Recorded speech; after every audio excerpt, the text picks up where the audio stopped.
Hello everyone, welcome back to another and the last blog of মাসির বিয়ের। তো বিকাল বিকাল আমরা বসে পড়েছিলাম রেডি হওয়ার জন্য, আর আমি আবার সক্স দিয়ে কার্লস করে রেখেছিলাম। আর 3বারের মধ্যে এইবারেরটা সব থেকে বেস্ট হয়েছিল। আর তার সঙ্গে বিনবুলায় মেহমান একটা পিম্পল তো থাকবেই, অকেশন পারপাসে ওটা মাস্ট। ওইটাকে ছাড়ো, তোমরা আমার পেছন দিয়ে এই চুলটাকে দেখো, এত সুন্দর লাগছিল সেদিনকা বাঁধার পরেও। আমি তো জাস্ট অবসেসড হয়ে গিয়েছি মোজা দিয়ে কার্ল করায়।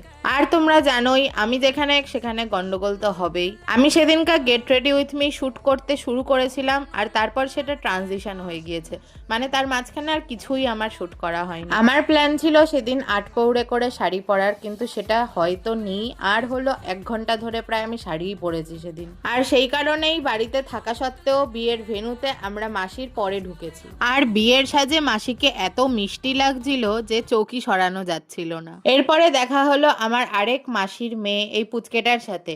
ওর সাথে আমার প্রথমবার দেখা হলেও ও কিন্তু আমাকে আমার ভিডিও দেখে চেনে, তাই বিয়ে বাড়িতে আমাকে দেখার পরেই ও চিনে গিয়েছিল। আর এখানে ওর ক্লিপিংস নিতে গিয়ে ও খুব লজ্জা পাচ্ছিল। প্রথমে খুব লজ্জা পেলেও পরে কিন্তু একদম মিশে গিয়েছিল আমার সঙ্গে, সেই কি গল্প। তো যাই হোক, তারপর মাসিও চলে এলো শুভ দৃষ্টির জন্য। আর এই নিয়মটা আমি প্রথমবার দেখলাম, যেখানে বরের মুখটা পুরো ধুতি দিয়ে ঢেকে দিয়েছে, যাতে সে কোনোভাবেই কনেকে না দেখতে পারে।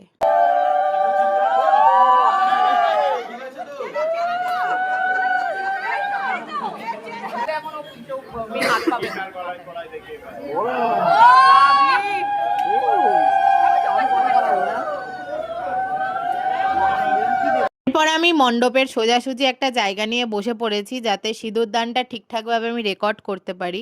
অ্যান্ড ফাইনালি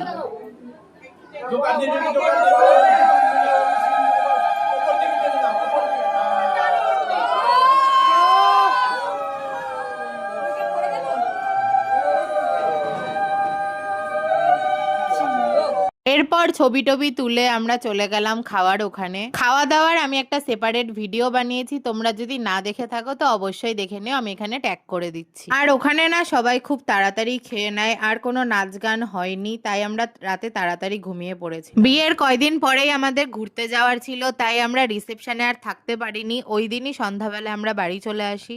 এরপরে কিন্তু ঘুরতে যাওয়ার ভ্লগগুলো আসবে, তো তোমরা অবশ্যই আমার চ্যানেলটা সাবস্ক্রাইব করে যেও। টাটা।